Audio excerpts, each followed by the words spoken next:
El cuarto de guerra es un tiempo para meditar en la palabra de Dios y orar con la guía del Espíritu Santo, con la finalidad de conocer los propósitos y las estrategias de Dios y de desentrañar los propósitos y estrategias del enemigo.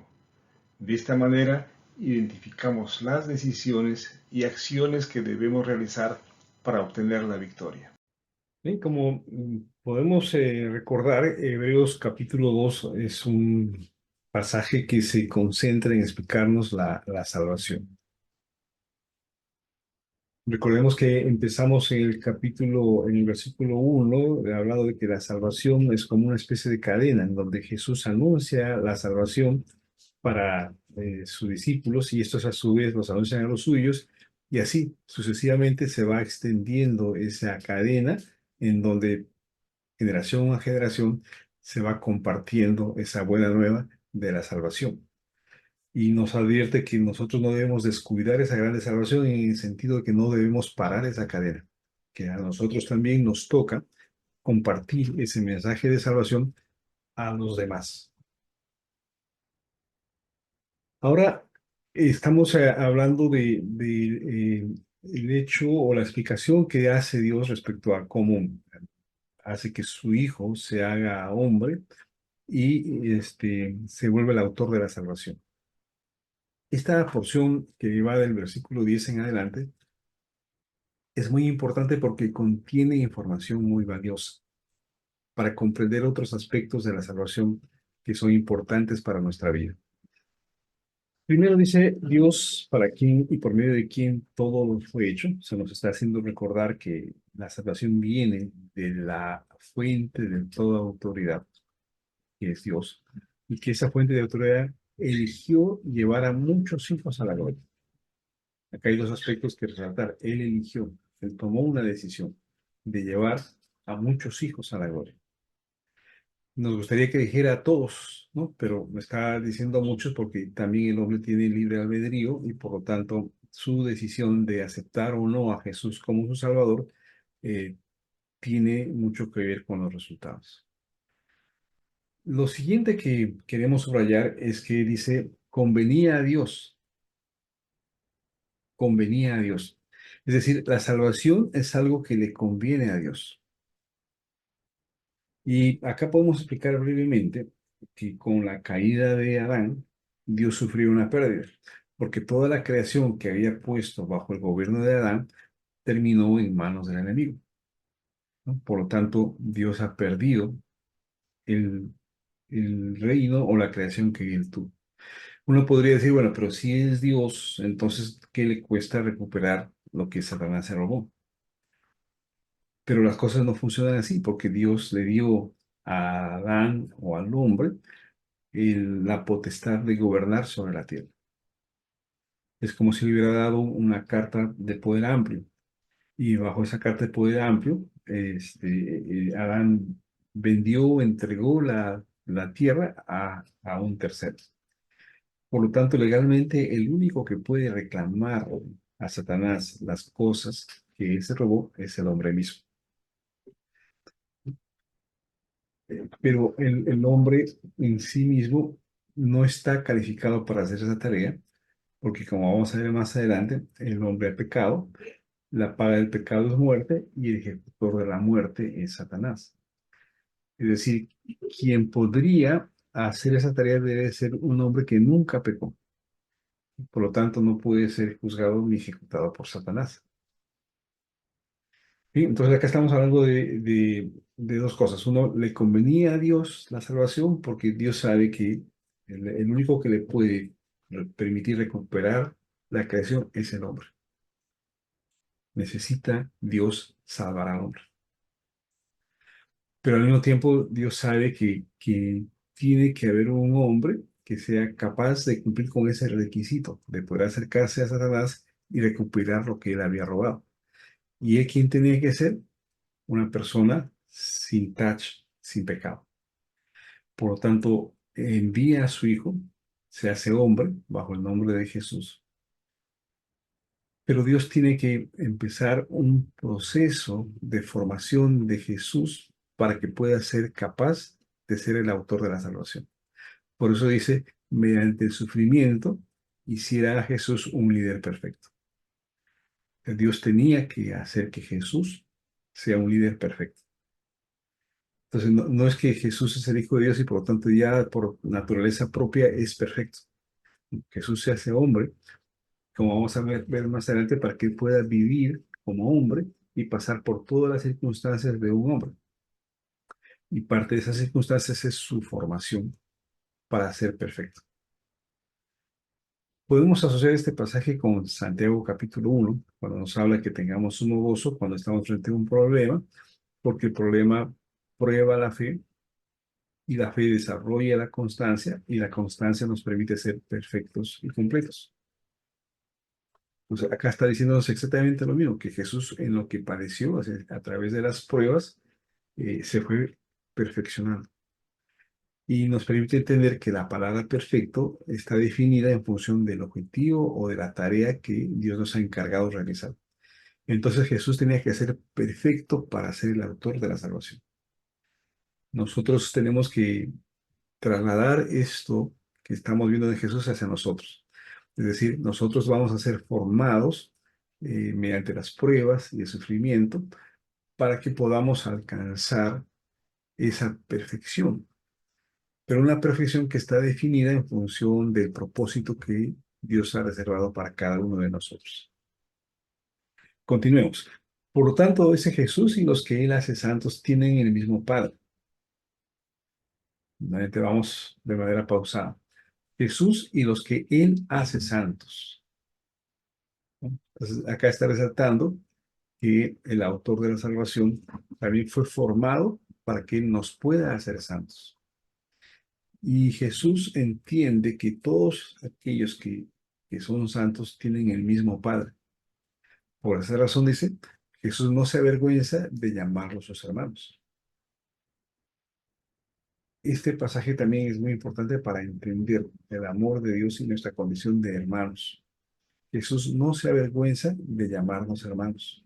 Y esto es importante resaltarlo porque de alguna manera u otra el hecho de ser pecadores nos hace sentir indignos, poco dignos de estar, ¿no? Pero vemos allí al hermano mayor que nos toma, nos abraza y nos dice, ven hermano, no tengas vergüenza, todos tenemos el mismo Padre. Pues le dijo a Dios, anunciaré tu nombre a mis hermanos, entre tu pueblo reunido te alabaré. Entonces ahí nuevamente se está mostrando el amor de Jesús hacia sus hermanos, pero al mismo tiempo nos está diciendo que su tarea fue anunciar su nombre y nos hace entender que la nuestra también es anunciar su nombre. Y la segunda tarea es el te alabaré. Entre tu pueblo reunido te alabaré. Y eso es lo que tenemos que hacer nosotros. Si queremos reflejar nuestro cristianismo en un sentido concreto, es anunciar el nombre de Jesús entre nuestros hermanos y tener ese pueblo reunido que alaba a Dios. Anunciar y alabar. Pondré mi confianza en Él, es decir, yo y los hijos que Dios me ha dado. Yo y los hijos que Dios me ha dado.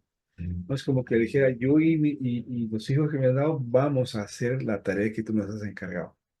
¿Cuál tarea? La que se describe al inicio del capítulo 2, la cadena de salvación que decíamos, ¿no? El que recibe la buena nueva de la salvación, la transmite, la comparte a otro y este a su vez a otro. Por eso está hablando de que todos nosotros, yo y sus hijos, vamos a abordar esa tarea.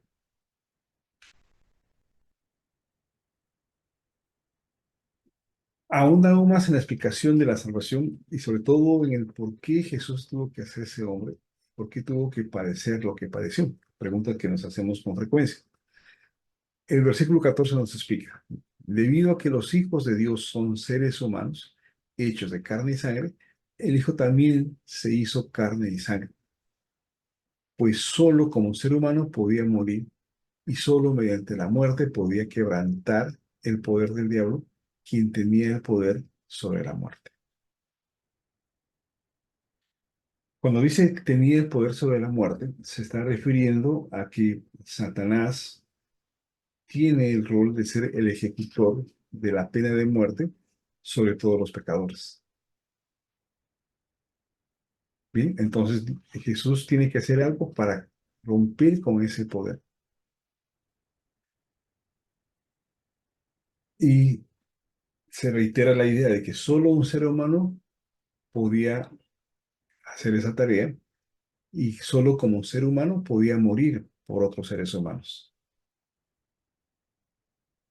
Cuando él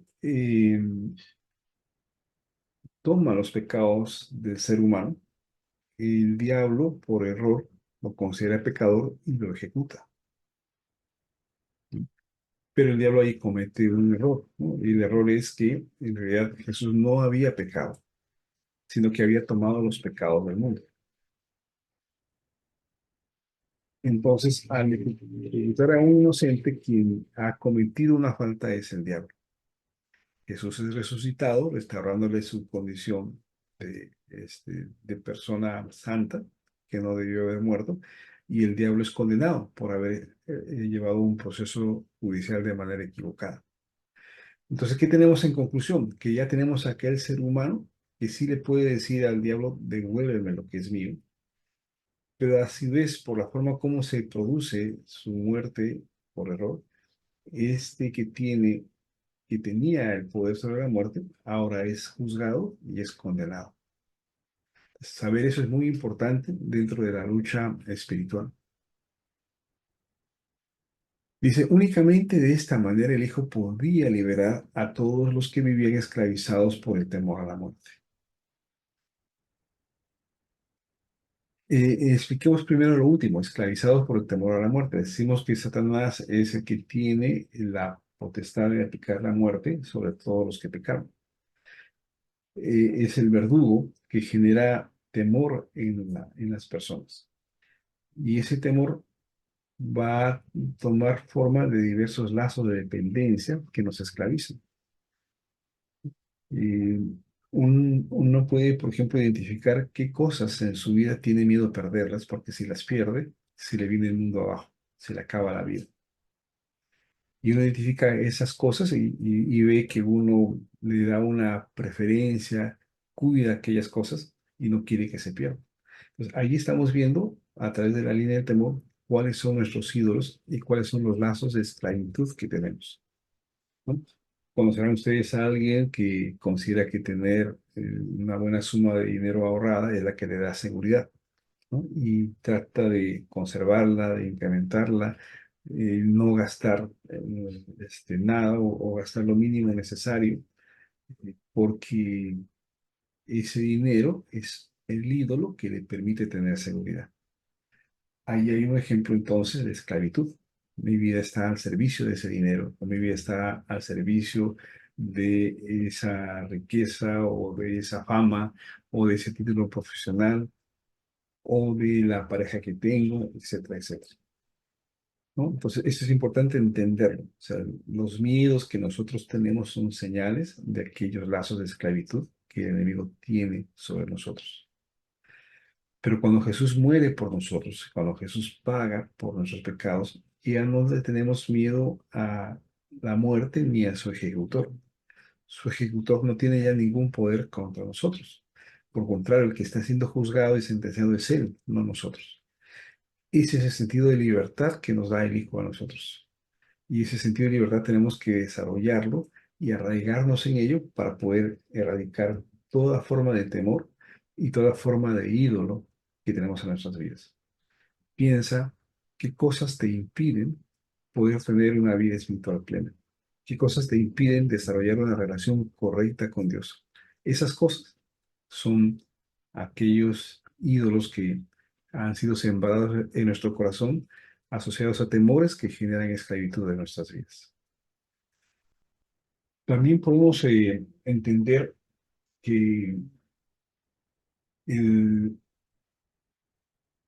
el hecho de que Jesús haya culminado su tarea de vivir sin cometer pecado y de estar habilitado para reclamarle al diablo las cosas que pertenecen a Dios, nos lleva a un punto en el cual debemos meditar eh, con la debida pausa, ¿no? Si ubiquémonos en un primer momento, ¿no? Jesús resucita, se reconoce su santidad, por lo tanto va y le dice al diablo, devuélveme lo que me pertenece.